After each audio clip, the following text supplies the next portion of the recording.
I've been watching Bible Secrets Revealed on YouTube, and I had no idea that the Bible had been in controversy for hundreds or thousands of years.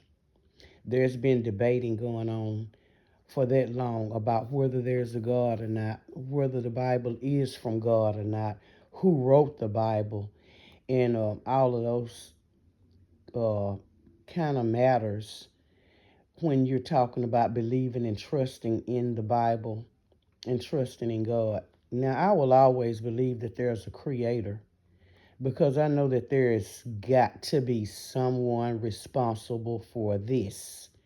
Someone has to be responsible for all of this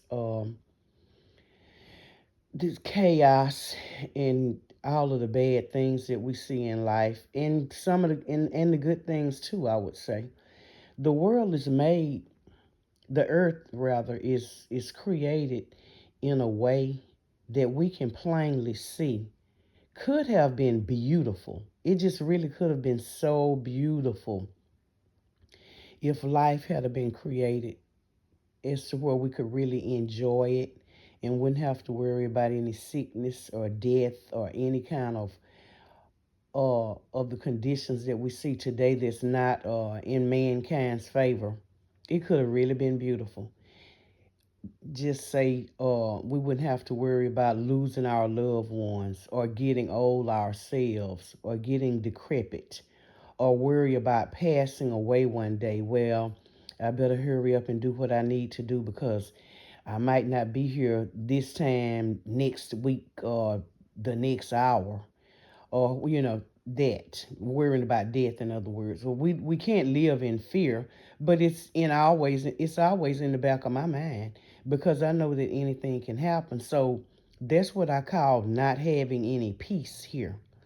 And I said that so many times around one of the former sisters, Jehovah Witness sisters. And one day she came back and she said, "You know what, Cindy? I see what you're talking about it's not any peace." And she went on to explain to me how she saw things, as to where it wasn't any peace to her. And I said, yeah. I said, because it's not any peace because you can't get comfortable thinking that everything is okay and planning stuff and doing this and knowing that your plans are going to work out. You can't do that. You can do it because that's what we do, but in the back of your mind, you better remember that those plans might not come true because just say for instance, I've heard of stories where people were going to their own wedding and didn't make it there, or uh, I heard a few years ago, these people were coming to their sister's service and they didn't make it to the service. And the family kept wondering where they were. So after the service was over, that's what they found out. I mean, so what I mean by that is you can't plan anything because you never know what's going to happen. That to me is just the awful way to live. Even if we don't live in fear, it still can happen. So we just have to be mindful that anything can happen at any time. But anyway, Bible Secrets Revealed is on YouTube and it is so very interesting. And one of the things that they first talk about on there is about they don't know who created. These are Bible scholars. That's what makes it more serious to me. I don't believe and go by everything somebody else says, but I do pay attention. And if it makes sense to me, then I pay more attention to it because it's just everything is just leading to me. It's leading to like more confusion because if the Bible is really from God, why does it have to be debated? It shouldn't be a debate. We should just know that it's from God. I mean, we should just know that there is a real God. I believe that there is a creator. Like I said, somebody has to be responsible for this mess that we're in. But Second Timothy 3:16 says that the Bible is inspired of man and beneficial for our good. And so if God allowed man to write the Bible through his inspiration. And this is what we come up with, all of the different versions of the Bible today. Why would he allow that to happen? And then we have Psalms 143:6 that says, do not put your trust in earthly man. So if he knew that he couldn't trust man with his word down through the centuries, why would he let them do that? Why would he let them write it?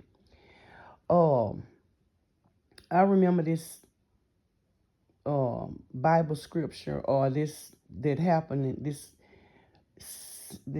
incident that happened in the Bible where the handwriting was on the wall. That's in Daniel 5:28. Um, when they saw the handwriting on the wall. How true and literal this is, nobody knows. I don't know. But I take the Bible for what it says. If I know it's an illustration, I take it as an illustration. Other than that, I take it for what it says. Because if it's not true, it shouldn't be in the Bible. And I shouldn't have to go do research in different languages to find out what it really means. I should be able to take it at face value for what it says. So my point is, if the handwriting on the wall in Daniel 5:28 happened, maybe God should just use his handwriting in the sky or his voice in the sky and write something that man can't touch. Put it out of man's reach so that nobody can touch it, but we can all see it. Something needs to happen, but because it's too much confusion about the Bible and is there a God or not. I never knew it was such controversy about these subjects, God and the Bible. I never knew that. And it's been going on for hundreds of thousands of years. What is all the discrepancy about? What is all the controversy about whether there's a God or not? So I don't know what all that is about, but I know that it's not very comforting to know that the Bible has been written all these hundreds of years ago, but it's also been debated all these hundreds of years ago. And on the Bible Secrets Revealed, they said maybe even thousands of years ago. So it's just when I think about all these things and try to put it together and make sense out of it, it's confusing. I would like to be able to just know that what the Bible says is true, that it had not been touched or rewritten to fit what man wanted it to fit at that time, but that it be God's word. And I just would think that God would have been able to preserve his word better than this. The Bible said, do not add nothing and do not take nothing away. Um, how would you put that in there if you didn't think it was going to happen? So why would you just not let it be possible to happen? Speak from the sky, use the handwriting on the wall scenario, but just write it in the sky so we can read it. I mean, just anything so that we can know for sure, and people won't have to be debating and wondering, because you will know that couldn't have come from a man. It had to be a higher source, who we call God. It would have to be, because man can't write up in the sky.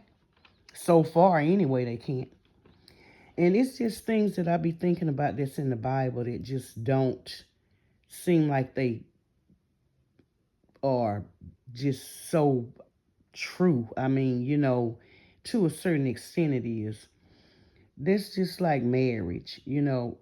First of all, I don't see anywhere in the Bible where God performed a ceremony to marry Adam and Eve.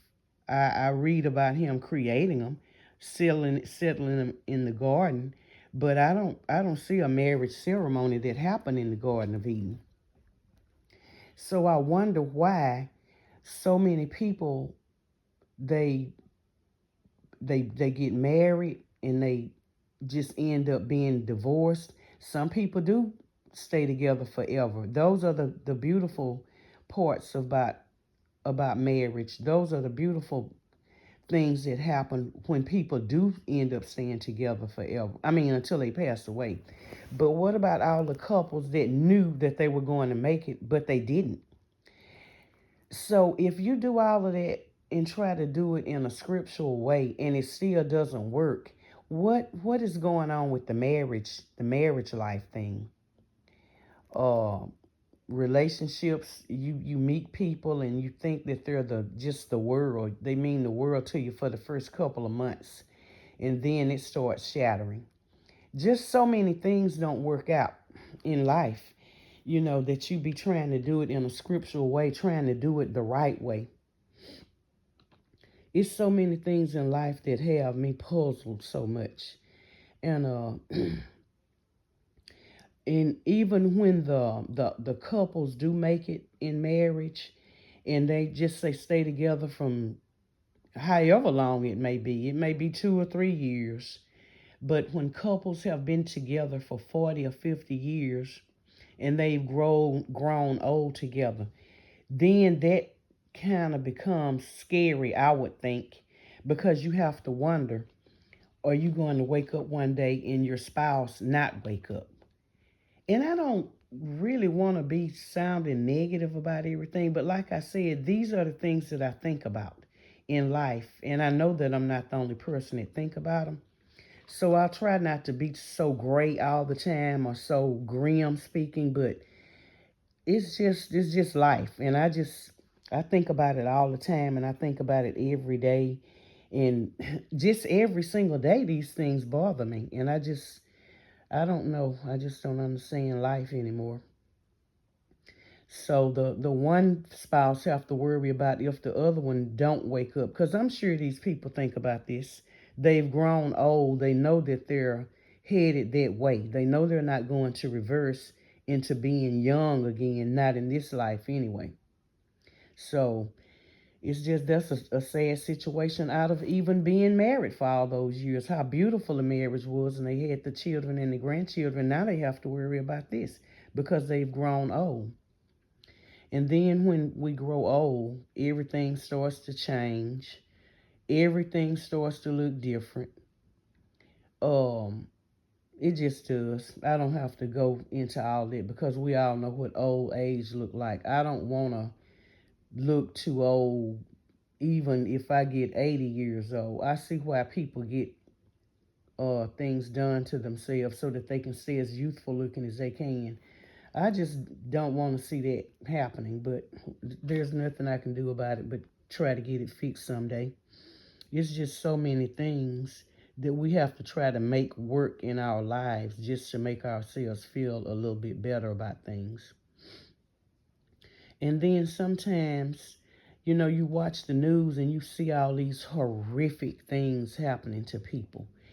And it could be like an incident where people get killed on the side of the road. I shouldn't have said that word, but something happened to them on the side of the road. They can be going somewhere and not make it to their destiny. So I be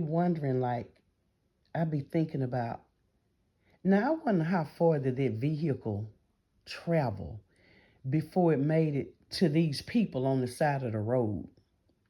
Just say you've been traveling for 30 miles, 10 miles, 5 miles, 100 miles.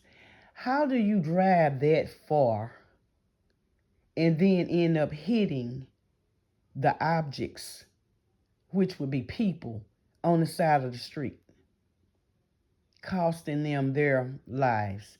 How does stuff like that happen? I mean, it's just so many things that happen to people in this world. It's just awful. And then I think about how many diseases there are in the world. And I used to think about when I was really young, some of this stuff I've been thinking about all my life. Where do diseases come from? And then they say it's the food. So we're being poisoned through the food, coming up with different kinds of cancers and all kind of things wrong with our bodies. That's just awful. That's awful. We have to eat. And we shouldn't have to worry about what we're eating having different kind of poisons in it that could cost us our lives later. We shouldn't have to be worried about that, but it's there. That's another problem we have. And I used to just wonder, cancer. I was a young teenager, and I used to wonder, cancer. Where does cancer come from? How does something just start growing inside of a person's body and end up taking them? All the different things, all of the different cancers that we see or know about that happens to people. Where does this stuff really come from? This just another problem that we have. That's just one of them. But cancer is it's a major problem. It's just so many things to think about in this life. And watching the news, it can be so gruesome. But then if you don't watch the news, you don't know what's going on. So we have to watch. Well, I have to watch the news to see what's going on. Sometimes I change it when they start talking about all of the things that just happened last night here and there, different people, things happening to them as to where they didn't make it back home. This is just a sad condition we're in here in the world. It's really sad. And I just hope that one day something changes. I hope that somebody who's responsible for us being here will change this, because there's no peace. There is some happiness for people, but actually it's only temporary.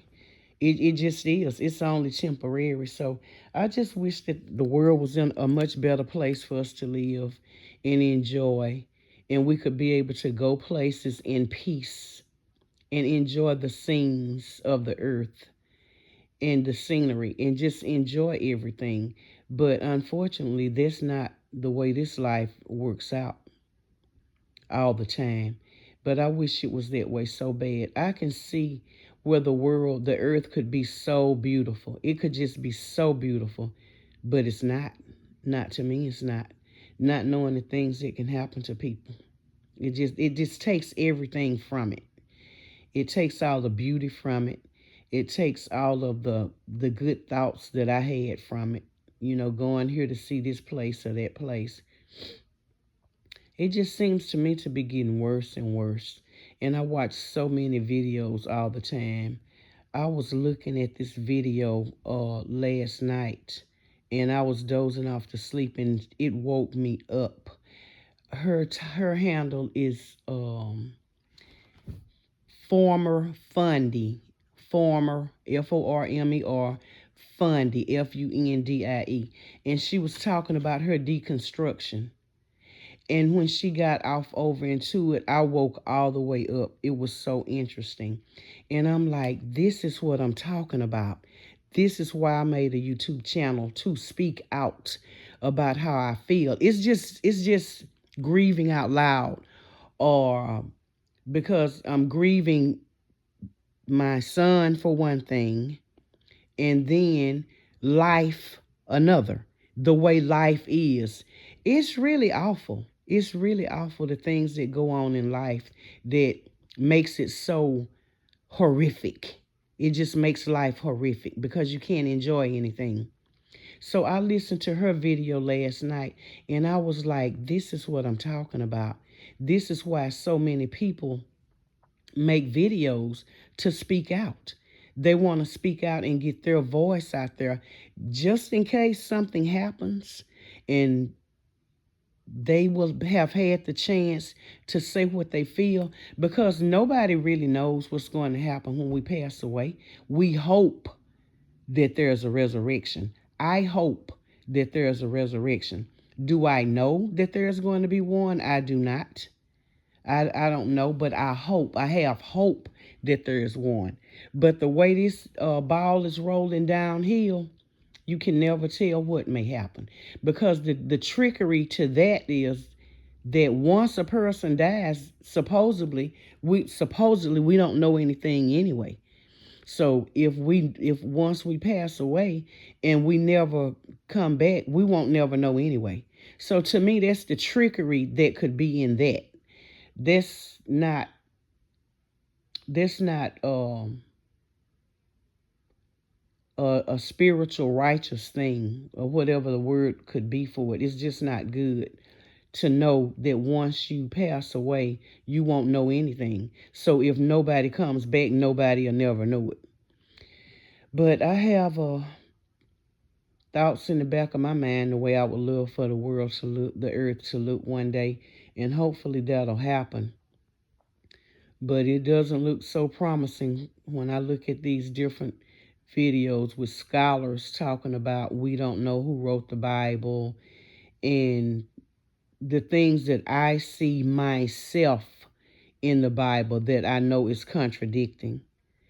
It makes me wonder if the Bible can't actually be 100% accurate and we can trust it all the way to the letter to know that everything in it is true, then where would we get our knowledge from God from if we don't know whether we can trust what all the Bible is saying or not?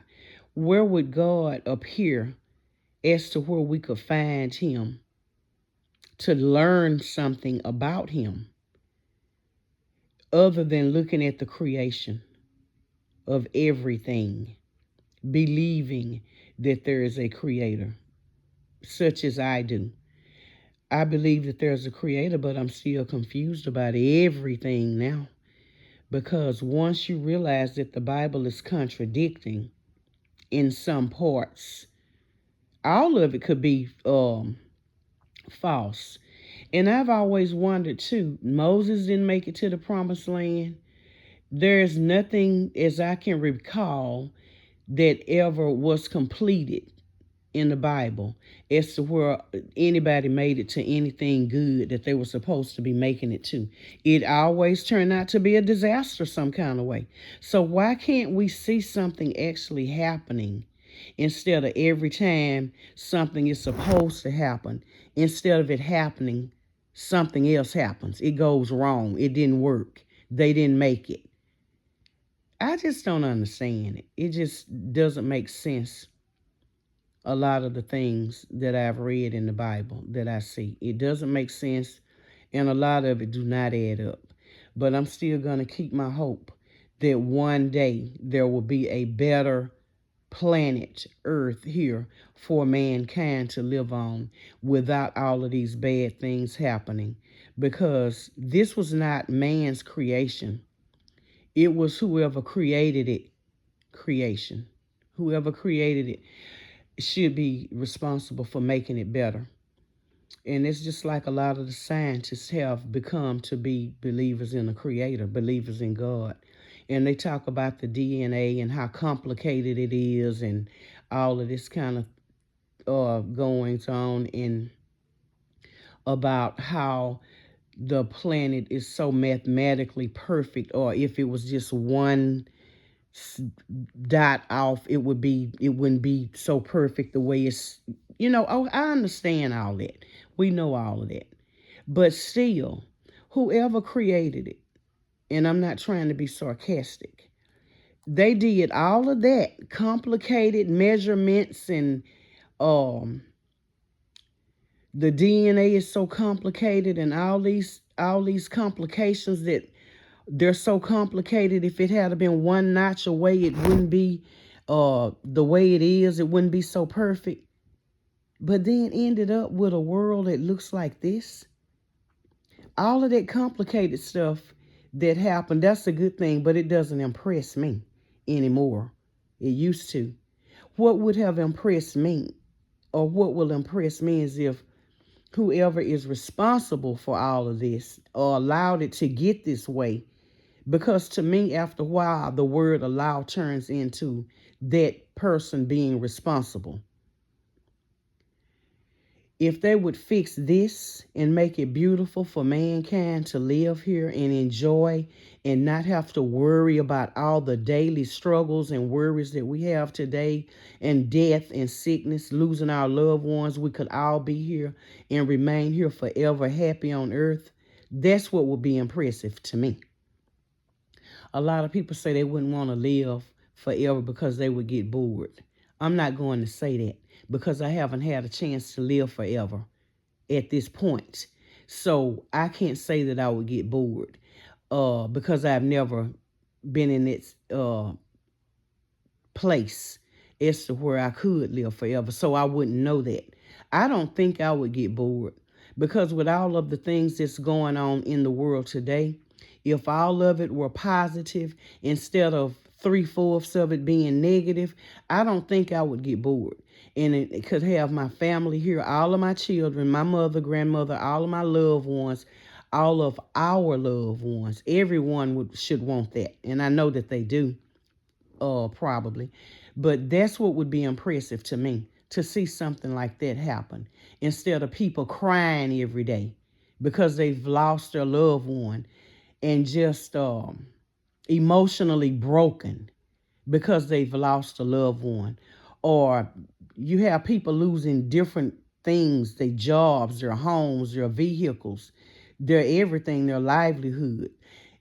If this were completely reversed, fixed, back like it should be for humans to be able to enjoy it, that's what would be impressive to me.